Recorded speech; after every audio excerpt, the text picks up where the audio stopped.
no one circles the wagons like the Buffalo Bills. Mafia! I am calling my Bills Mafia. It is time. It is time. This is the rally cry, Mafia. We got to step up to the plate. Now, I know Bills fans are frustrated right now. Rightfully so. It's been a tough season.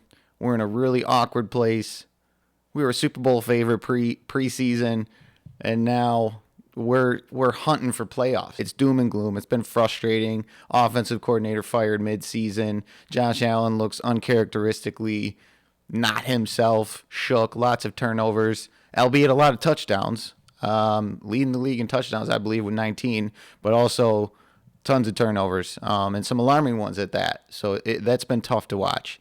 And then you got Coach McDermott. He's done a lot of wonderful things for us. He ended the drought, put us in position to win. We've won a lot of games over the last 5 years. However, we have lost a lot of games in painful fashion. There's been some head-scratching moments. And I understand the heat and the questioning of Sean McDermott.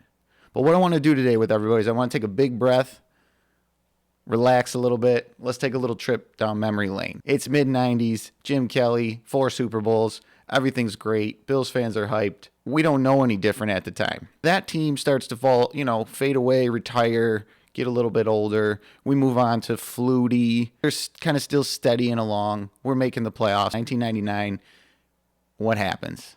Everybody knows the name of it. When you get a name for what a game is called, it's something. The Music City Miracle. Everybody remembers that. Frank Wycheck throws it across the field to Kevin Dyson. That's how much it hurts when you can remember that 20 years later without checking. It's burned in my brain. It hurts badly. 1999, we lose. Okay, painful loss. We'll regroup next year. Little did we know, here comes pain.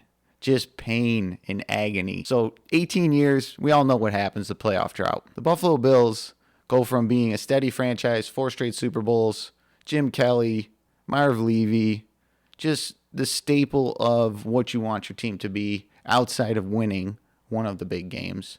And no, I won't look at you, Norwood, I promise. But we don't win the big game. But Bills fans are definitely swimming in the sweetness, and we have no idea what's to come. We end up going through 6 coaches, 2 interim coaches, 16 starting quarterbacks, multiple first-round draft picks. I don't think anybody needs me to dig back into that bucket.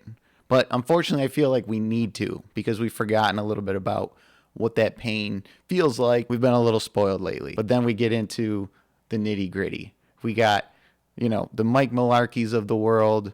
We got Dick Duran. We got Doug Marrone. We end up with Rex Ryan. I remember watching the Rex Ryan Bills. I mean, I don't have any hair left on my head, I think, because of the Rex Ryan Bills. I have to sometimes remind myself of where we could be. We could be back there. We didn't have a winning coach during that whole drought. Not one coach had a winning record. Dick Duran was our longest tenured coach during that drought. Pain. Absolute pain. We spent a first-round draft pick trading for Drew Bledsoe. Okay.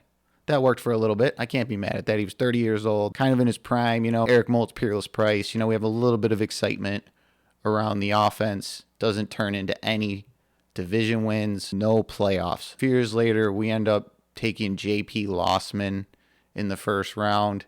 This was the year everybody wants Ben Roethlisberger. We miss out on him. We take the consolation prize. J.P. Lossman, he was that, get you super excited every once in a while, but throw a lot of interceptions, some fumbles. I just remember watching him and he's running around there. You pray to God he throws something to Lee Evans and you get a touchdown out of it because Lee was just the long-distance touchdown master. We move on and we end up clearing house.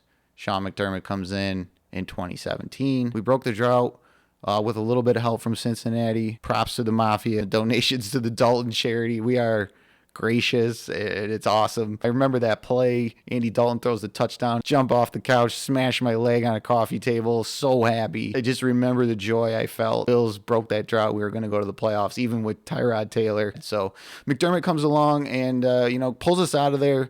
2018, we bring in Brandon Beane, first pick that year. We trade up. We go get Josh Allen, Trey Edmonds. That kind of brings us to where we are now. Ever since Josh Allen's first hurdle, I remember watching him against the Vikings, and he jumps over this dude, and the announcer goes crazy. Is this dude really doing this? Is he this big? He's got a cannon and he's this fast and he's hurdling people. Josh is throwing for 4,000 yards plus. He's throwing 30 plus touchdowns. He's a touchdown machine. Now, albeit he's been a turnover machine, he's a touchdown machine. He's been absolutely fantastic since he came onto the team. And between him and McDermott, winning divisions and making the playoffs and being a powerful offense and a good defense has become the norm in Buffalo. It's been the norm. And we've gotten used to that. And I understand. It's exciting. It's fun. It's hell yeah. Bring me some more of that. Unfortunately, with that success, we've experienced some hurt. You know, Kansas City in particular is our roadblock. We're working through that. One of the greatest quarterbacks of all time, Tom Brady, beats us down for 20 years, and then we finally get rid of him. Oh, hey, here's Patrick Mahomes and Joe Burrow, these other guys in the AFC at the same time as we're getting hot. There's a lot to deal with as we work our way to that Super Bowl journey. Here we are now, and we're going through this really tough patch, and I wanted to rally the Bills Mafia. When you think about the Bills Mafia, Buffalo,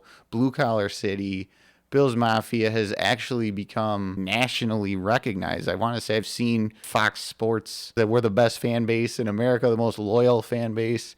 You can't challenge our loyalty when we suffered through that drought. We are that base that loves our team no matter what. Well, their fan base become famous in the city of Buffalo for letting people shoot ketchup and mustard all over you. It's one of those things, right? Like, you just got to know. You just got to know. Oh, here's a bowling ball that 50 billion people have done shots out of here. Kudos to Ryan Fitzpatrick for that. I didn't even get into the tables. Bills fans are willing to risk paralysis to prove their fanhood. Their fanhood. I think, what do we got here? This guy dressed up like the ultimate warrior. Look at the smile on his face. What's more Buffalo than porta potties, beer, a crowd, the ultimate warrior redisguised, smashing through his buddy, and just the joy on his face is, you just can't simulate that. You gotta love it. You just gotta love Bills fans. Let's remember the bad times, because that's what makes the good times as good as they are. Let's get everybody back on board. Steph Diggs, keep doing what you're doing, man. You are an essential part of the recipe of the Bills' success. Josh, I'd love to see you go have some fun. Go hurdle somebody.